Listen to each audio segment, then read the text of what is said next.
इंशाल्लाह खान साहब आ रहे हैं। मैं 100% आपसे कह रहा हूँ कि 1/3 मेजोरिटी से कब आ रहे हैं खान साहब? अब आ रहे हैं इंशाल्लाह। नवंबर में पहले तो आएंगे बाहर। शेर जब आएगा पूरा पाकिस्तान जैसा का बन जाएगा, आप देखना। जो हमें कहते हैं कि डरे हुए हैं, मैं कहता हूँ कि ये जो फस्ताई हुकूमत है, गैर कानूनी जो हम पे हुकूमत मुसल्लत है, ये हमसे डरे हुए हैं।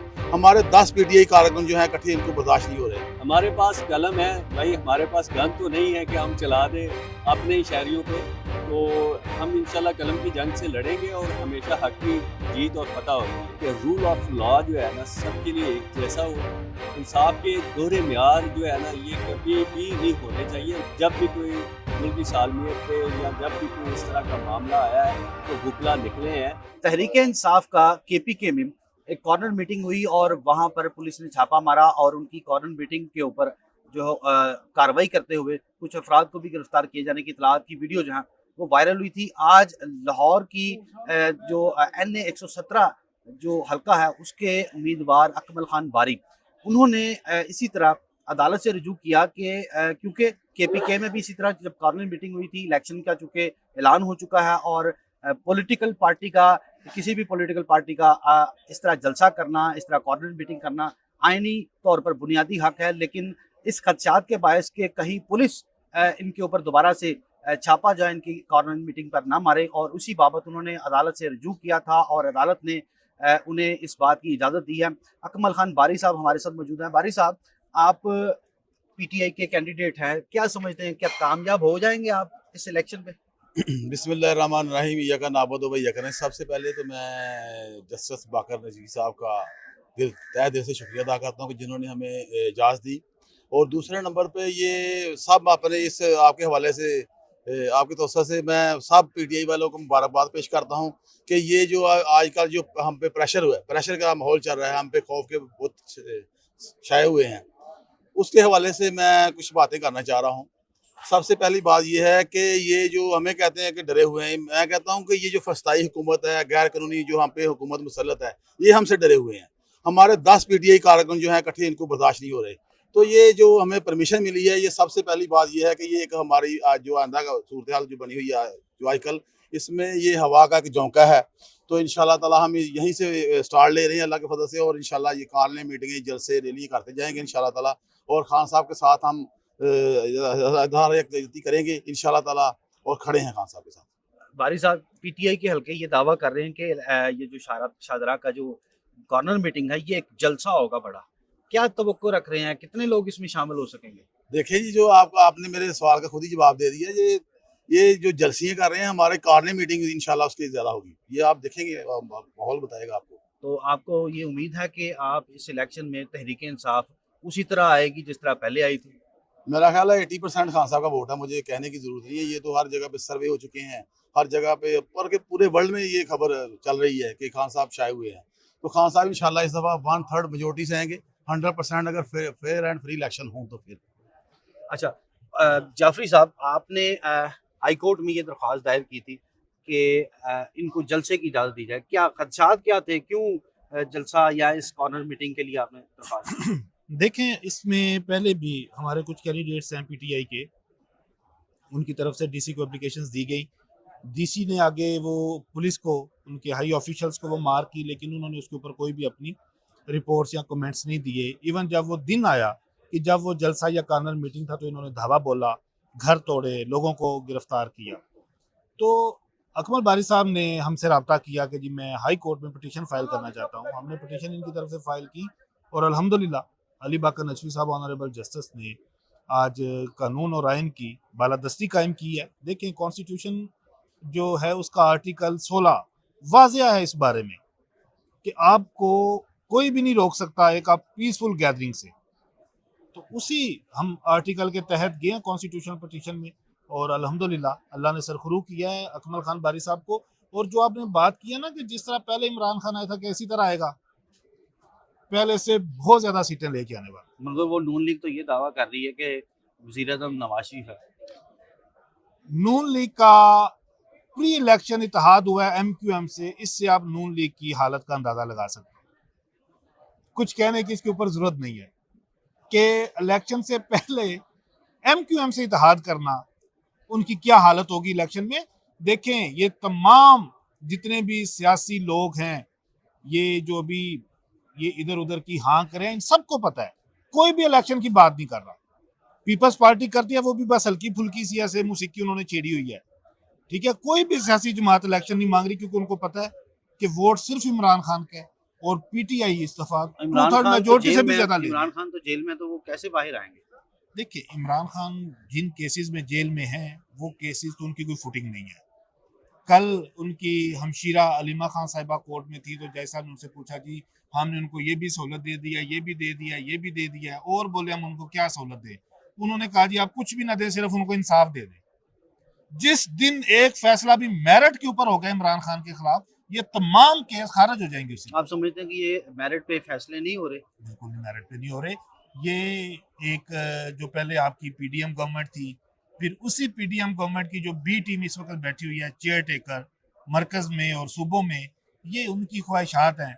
और आप सबको पता है कि पीएमएलएन ने हमेशा पुलिस को पॉलिटिसाइज किया है, वही अभी भी हो रहा है। ये जो फस्तायत है, अब पुलिस को पॉलिटिसाइज किया है, तो जब पीटीआई गवर्नमेंट में थी तब इसी तरह ये केसेस जो है वो बनाए गए थे, हमने देखा, और उसमें कई बरी भी हुए। नो, पीटीआई दौर में उन केसेस के ऊपर ट्रायल चले हैं, लेकिन पीटीआई ने कोई भी इटसेल्फ केस नहीं बनाया। और ये जो एहतजाज वगैरह की बात है, तो पीटीआई के दौर में 3-3, 4-4 लॉन्ग मार्च की हैं, और सब ने की हैं। मौलाना फजलुर रहमान हो, मरियम नवाज हो, बिलावल भुट्टो, सब ने अपनी अपनी लॉन्ग मार्च की है, और उनको बाकायदा सिक्योरिटी दी गई है। और जो पीटीआई के साथ हो रहा है मार्च 2022 से लेके तो टिल डेट तक, ये इसकी मिसाल कहीं नहीं मिलती। मैं कुछ दिन पहले कुछ सीनियर सहाफ़ी आपके उनके साथ बैठा था, किसी एक था हमारा एक इवेंट था, तो वहाँ पे कुछ सीनियर लोग कह रहे थे कि हमने ज़िया का दौर देखा है पूरा, हमने खुद जेलें भुगती हैं, लेकिन ये हाल नहीं था। लोगों को जो सियासी एफिलिएशन वाले लोग थे उनको पकड़ा जाता था, उनको जेल में भी भेजा जाता था, लेकिन किसी की फैमिली को, किसी के बिजनेस को, किसी के घर को नहीं तोड़ा जाता था।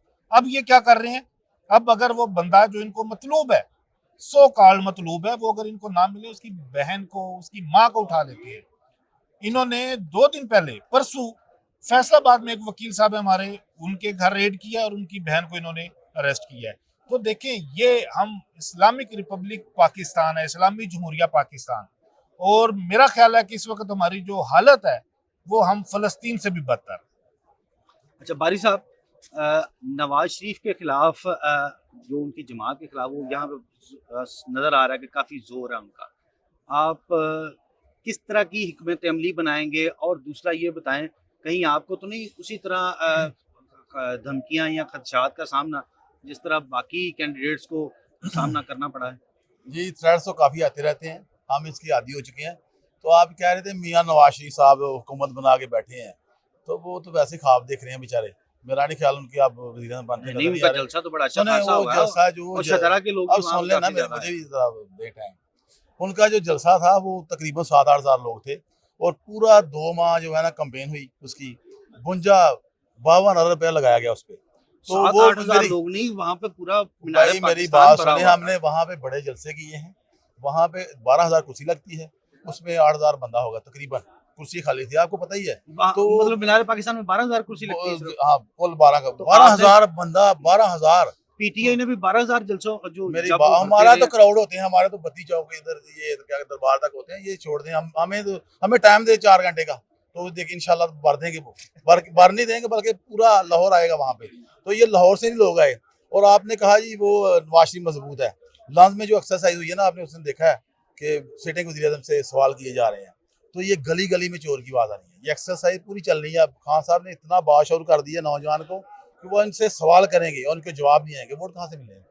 वोट नहीं मिलेंगे इनको, तो आप जूते पड़ेंगे, चोर की आवाजें आएंगी, ये कुछ भी नहीं होगा। लोगों का तो यहाँ पे ये मतमा नजर होता है कि हमारे मोहल्ले के काम जो है वो करवाई जाए। शदरा हल्का है, आप वहाँ पे शदरा का सबसे बड़ा मसला ये था कि फ्लाई ओवर ब्रिज बना दिया जाए जहाँ से ट्रेन गुजरती है, क्योंकि वहाँ पे ट्रैफिक जाम रहती है। तो वो किन्होंने बनाया? वो तो वो निगरान हमारे खान साहब ने बनाया भाईजान, वो खान साहब ने अनाउंस किया था, आपको शायद पता कि नहीं। वहाँ पे वो आए थे, परवेज इलाही साहब आए थे, परवेज इलाही साहब खान साहब उधर वादा करके आए थे, हमें हमसे वादा करके आए थे वो बन गया, पाया तकमील तक पहुंच गया। वो खान साहब की सारी, मैं कहता हूँ कि राइडर है खान साहब को। तो ये सारी जो चीजें हैं ये फजूल हैं। ये आप देखें, ये जो रस्ते बनाना, सड़कें बनाना, कौम का जो लीडर होता है ना कौम का, वो कौम को शऊर देता है, बाशऊर करता है। ये जो होते हैं ना, ये तो यानी आम सड़की काउंसलर, तरक्याती मेरी काम बात जो सुन, है, कोई तरक्याती मायने काम नहीं होने रखते। चाहिए। जो लीडर होता है ना, लीडर वो शऊर देता है कौम को। ये जो होती है ना गलियां नालियां, ये डेवलपमेंट के जो काम होते हैं, ये नाज़म ये बल्दियत ने करने होते हैं, ये बल्दिया के काम है ये सारे। ये जो बल्दियाती इलेक्शन इसलिए होते हैं, ये तो जो बल्दियाती दौर आपकी हुकूमत में के दौरे हुकूमत में बल्दियाती इलेक्शन तो और भाई करवाए नहीं हमें गए। तो हुकूमत ही कह, आपको पता है जैसी हुकूमत हमारी चली है, जो सूरत आ रही है। अब इंशाल्लाह खान साहब आ रहे हैं, मैं 100% आपसे कह रहा हूँ कि 1/3 मेजोरिटी से कब आएंगे आ रहे हैं खान इंशाल्लाह। साहब? अब आ रहे हैं इंशाल्लाह, नवंबर में पहले तो आएंगे बाहर। शेर जब आएगा पूरा पाकिस्तान जैसा का बन जाएगा, आप देखना। थैंक यू भाई साहब। अफजाल अजीम पहाड़ साहब, उनके केस का क्या स्टेटस है ये बताइए? वो भी गिरफ्तार हुए हैं इसी तरह जलसा करने की कोशिश में। देखें बाजवा साहब, इसमें एक चीज़ मैं क्लियर कर दूं, फ्रीडम ऑफ स्पीच जो है ना, एक बेसिक फंडामेंटल राइट है हर सिटीज़न का, चाहे वो पॉलिटिकल पार्टी है, चाहे वो एक आम शहरी है। तो जब फ्रीडम ऑफ स्पीच किसी शहरी को नहीं है, स्टेट माँ की तरह होती है, तो आप एक परमिशन लेके इसके बावजूद आपके घर की चादर चारदीवारी के तकद्दस को माल किया जाता है। हमारे बहुत सारे दोस्त हैं, इवन हम कोई सिविलियन थोड़ी हैं, हम वकला हैं। हम वकला आयन और कानून की हमेशा बालादस्ती चाहते हैं, और हमने थ्रू प्रॉपर चैनल अफजाल अजीम पाठ साहब की एक पिटीशन फाइल की, और उसमें हाई कोर्ट ने क्लियर ऑर्डर किया डीसी साहब को कि इस डायरेक्शन फरमाई 2 बजे मीटिंग करें, और 2 बजे के बाद मीटिंग होने के बाद भी एक ऑर्डर होता है, और उस ऑर्डर की कंप्लाइंस पे वो वहाँ पे कॉर्नर मीटिंग ऑर्गेनाइज कर दी गई। तो ये एन वैसे उनका एन 123 है। तो मैं ये समझता हूँ कि ये जो इस वक्त स्टेट रिएक्शन कर रही है, ये बिल्कुल कानून के मुनाफी है और मुतरादफ है। ये चीज़ें रूल ऑफ लॉ जो है ना, ये सभी जमातों के लिए एक जैसा होना चाहिए। अदनान साहब, क्या वकला का अपने वकील भाई के लिए एहतजाज करना और सेशन कोर्ट बंद कर देना इसलिए कि भी उसको गिरफ्तार किया गया है और एक सियासी एफिलिएशन की बुनियाद पे, तो क्या उसकी सज़ा साइलिन को देना जायज़ है? देखिए मेरी बात सुने, ये सारे आप माजी इन बातों का गवाह है, पॉलिटिकल मोटिवेटेड केसेस हैं, इनमें कुछ कच्चा टिटा इनका सब का सब सामने है। ठीक है, हम नहीं चाहते हम साइलिन को जो है किसी किस्म की, बेचारे सारा दिन आके इधर अदालतों के बाहर इंतज़ार कर रहे हैं, इंसाफ का इंतज़ार कर रहे होते हैं। और हमारी अदलिया जो मैं समझता हूँ अदलिया भी माँ का रोल अदा करती हैं, और यहाँ पे इंसाफ लेने के लिए साइलिन आते हैं। तो जब हमें वकला को इंसाफ नहीं मिल रहा, तो साइलिन को कहाँ से इंसाफ मिल सकता है? तो हमारी तो दौड़ ये है कि हम अदलिया तक आते हैं, हमारी अदालतें हैं, हम कोई भी इलीगैलिटी या कोई भी वायलेशन नहीं किसी किस्म की भी नहीं चाहते। वकला चूँकि आइन और कानून को समझते हैं, और हमेशा रूल ऑफ लॉ की बात की है और आइन की बालादस्ती की बात की है। आज भी लास्ट टाइम आपने देखा होगा कि फैसलाबाद में एक बड़ा ऑनरेबल लॉयर थे, उनकी आपकी एफिलिएशन जिस मर्जी पार्टी से हो, ये सेकेंडरी चीज़ें हैं। सबसे पहले बतौर वकील आप देखें, किसी की बहन को उठा के ले गए हैं, तो क्या स्टेट किसी मुकदमे में वो, जबकि वो इन्वॉल्व नहीं थी, बदनीति की बुनियाद पे वो ले गए कि ये उसको बंदे को लेके आए, तो ये कहाँ का कानून है? ये रियासत तो इस तरह नहीं करती। हम ये चाहते हैं इस वक्त सारे वकला जितने भी हैं, पाकिस्तान की लीगल फ्रेटर्निटी है, उसमें एक ही क्वेश्चन है कि रूल ऑफ लॉ जो है ना, सबके लिए एक जैसा हो।